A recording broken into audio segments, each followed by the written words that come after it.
What's up mga ka-gadget? Ako nga pala si Ro. Welcome ulit sa aking channel. Ang i-unbox at i-review natin ngayon ay ang budget phone na Realme Narzo 30A. Ang regular price nga pala nito sa market ay 6,490 pesos. Pero nabili natin ito sa Lazada Flash Sale online sa halagang 5,800 pesos lamang. Ngayon, walang stock sa store nila, kaya di natin maibigay yung store link page. Abang-abang lang yun kasi minsan nagkaka-stock at mababa talaga yung price niya sa online. Available din pala ito sa mga mall gadget stores, kaya lang mostly regular ang pricing nila kung gusto nyo talaga i-avail ang cellphone na to.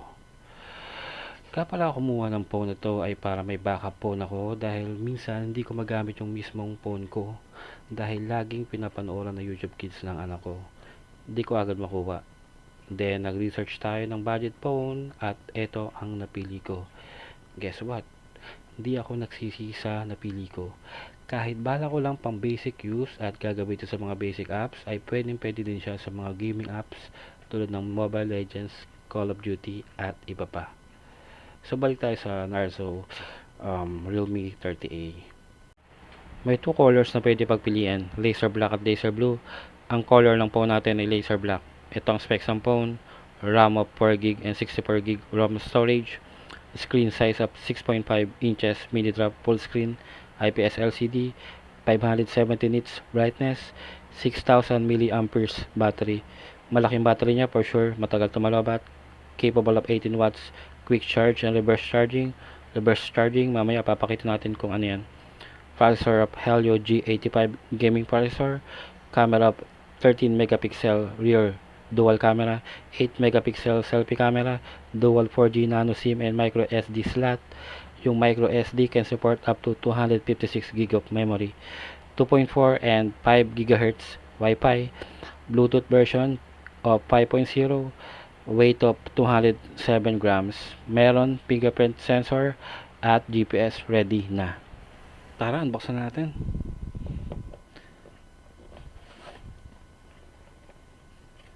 Ito yung guided warranty card niya.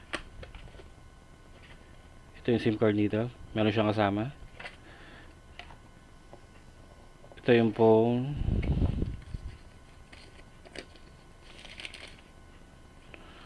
Tabi muna natin para makita natin yung laman ng box. Ibang laman ng box.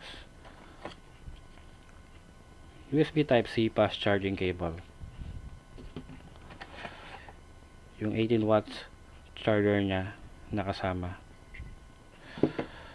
Okay, ayun lang laman ng box niya. Wala siyang kasamang kahit silicone case. Balik tayo sa phone. Sa bigat niya na 204 grams, sakto lang bigat niya, magandang build, okay siya hawakan sa kamay, hindi madulas, magandang design. Hard plastic ang back frame niya, pero di siya cheap tingnan. Meron siyang diagonal stripe design from mid to bottom, nagpa-unique sa design, which is nagustuhan ko. Kala mo naka-emboss ang line pero hindi. Flat pa din ang back niya. Dahil matte design, hindi siya fingerprint magnet. May nakadikit na screen protection film kapag nabili mo. Hindi mo na kailangan lagyan ng screen protector.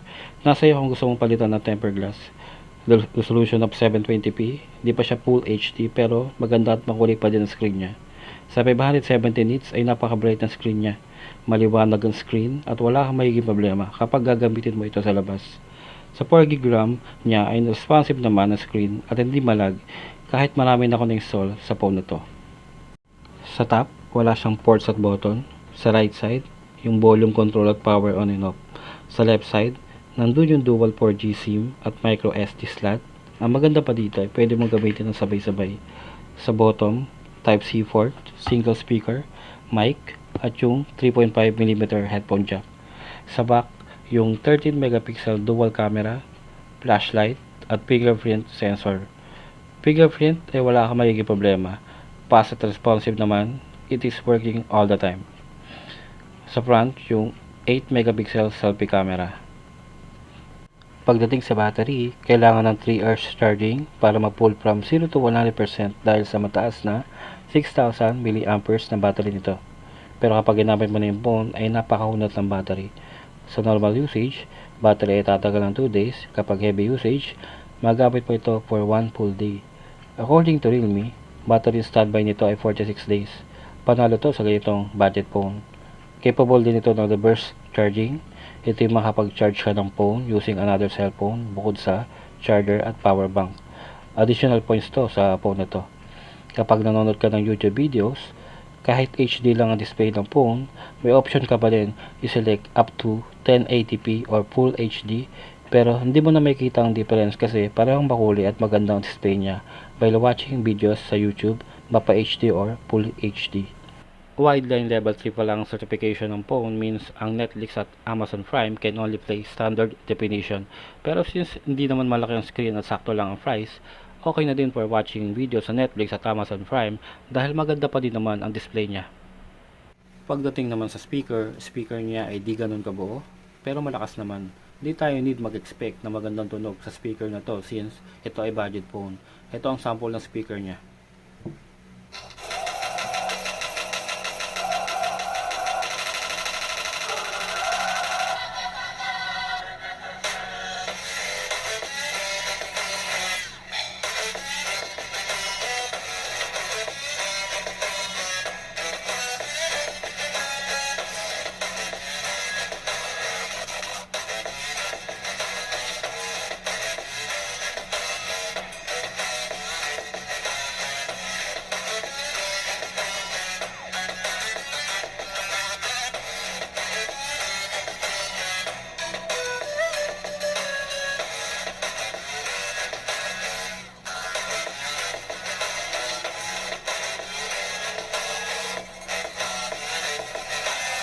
Check naman natin ang mga cool features ng phone na to. Para sa akin ng Realme, ang isa sa magandang UV na meron sa competition ng phones.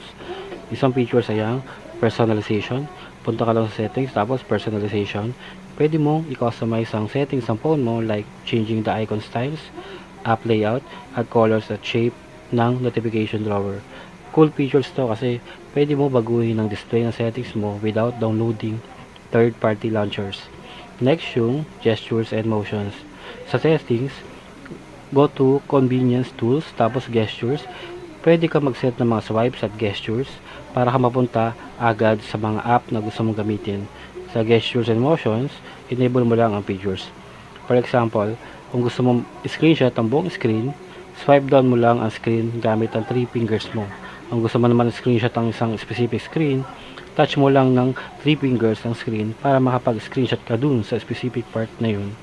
Pwede ka din mag-set ng gestures kapag nakalock ang phone mo. For example, like double tap mo yung screen mo para mag-screen on.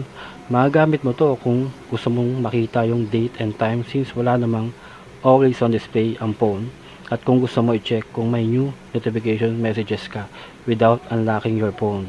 Or mag-draw ng O to open na camera or mag-draw ng B para mag-on na flashlight. Pwede ka mag-add-on ng more gesture at pupunta ka lang sa more option. Isa pa magandang feature sa yung pag-take ng screen recording.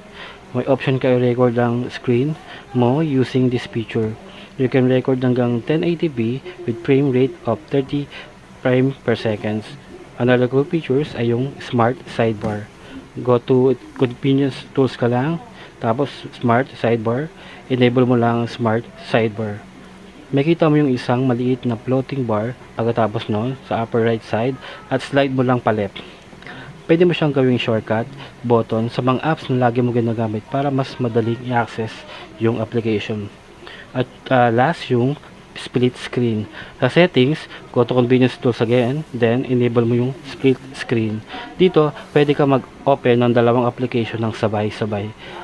Magandang features to, kung gusto mong mag-multitask, para makapag-open ka ng split screen, open ka ng app na gagamitin, tapos hold mo yung 3 fingers, then slide pataas, tapos select mo yung isa pang app na gusto mo i-open.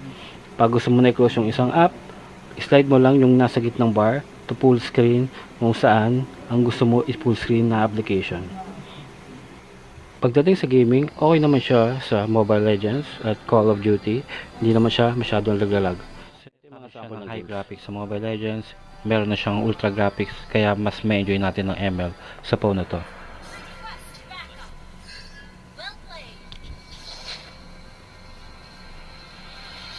Okay, magandang graphics niya. Okay naman siya, hindi naman siya naglalag. Okay din naman ang response. Maayos naman ang connection niya sa wifi.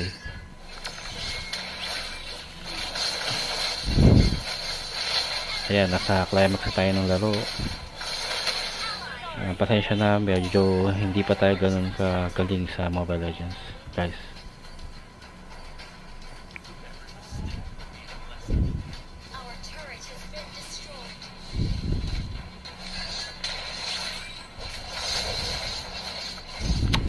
Sa 15 minutes kong paglalaro, medyo nararamdaman ko na umiinit ang phone dahil siguro sa high graphics na pinili natin, pero kaya naman ng init.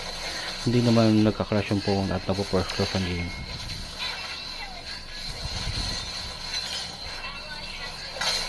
Sa huli, na-enjoy ko naman ang paglalaro ng Mobile Legends sa phone na to.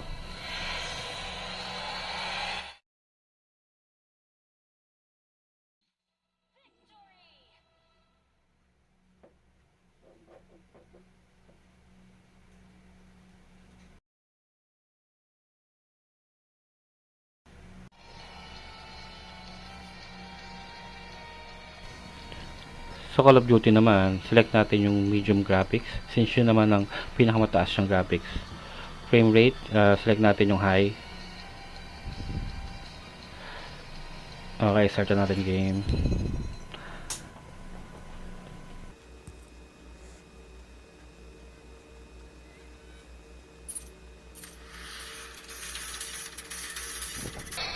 Okay, maganda yung graphics niya.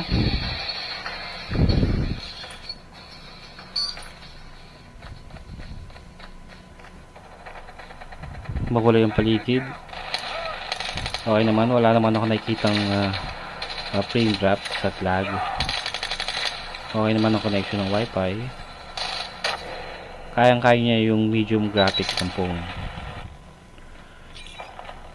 Hindi din siya masyadong umiinit, which is maganda dahil sigurado komportable ka habang naglalaro ng Call of Duty sa phone na to.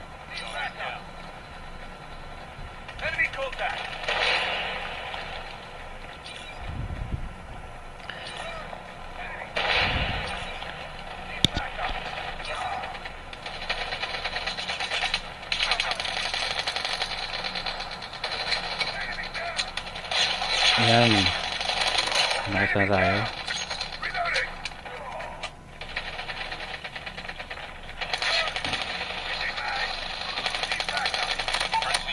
Ay, medyo lamang tayo, guys.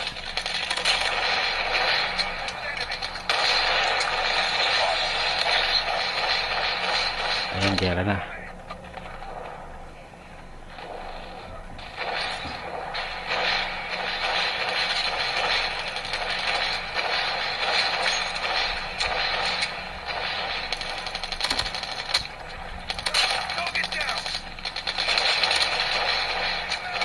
Okay, last one.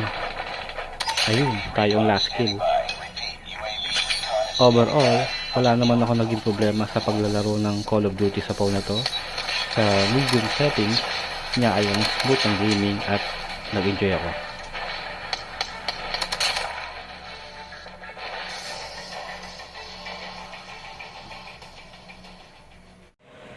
Sa camera niyang 13 megapixel rear camera, decent naman ang pictures kapag maliwanag at may magandang lighting. Pero sa night mode, hindi ko nagustuhan dahil medyo malabo at di clear ang picture. Pero overall, pwede ng pictures at videos sa budget phone na to kapag maliwanag ang paligid.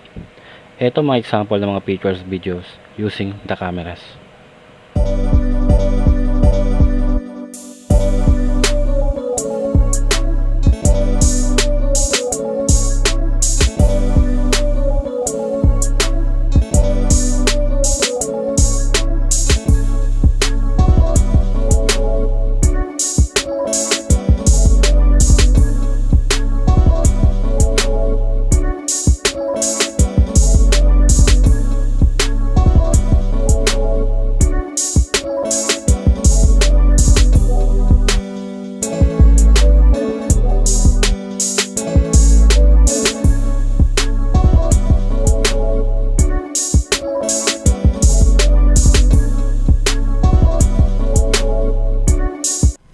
Pagkatapos natin check ang bone, eto mga pros and cons ko. Pros, Nice and vibrant ang display, kahit HD lang resolution, good build at maganda ang body design. May 3.5mm headphone jack at micro SD card slot for extended storage. Makunat na battery, kayang tumagal ng 2 days for normal at 1 full day kapag heavy usage. User-friendly ang UI niya at kulang features katulad ng personalization, gestures, smart sidebar at iba pa. Fast and responsive ang fingerprint sensor niya. Calls naman niya, common ang tunog ng speaker, hindi masyado buo ang tunog. Camera night mode is hindi maganda, blurry at required ng lighting para makapture talaga ang maganda ang mga shots. Overall, para sa akin ay approve na approve ang Realme Narzo 30A sa ating channel dahil ito sa okay na display, big battery at mga gandang features na meron ng phone na to. Ito ay great investment at pwede sa mga kids na yung nag-online school. Sana makatulong tong video na to para malaman nyo kung yung phone nito ay sawak sa inyo. Salamat ulit sa panonood ng ating video. Kung gusto nyo pong makapanood pa ng mga gadget unboxing at reviews, ay ma-appreciate ko kung makapag-subscribe kayo sa ating channel at i-click lang ang notification bell para ma-notify kayo kapag may bago tayong i-upload na videos. Kita-kita ulit tayo sa next video.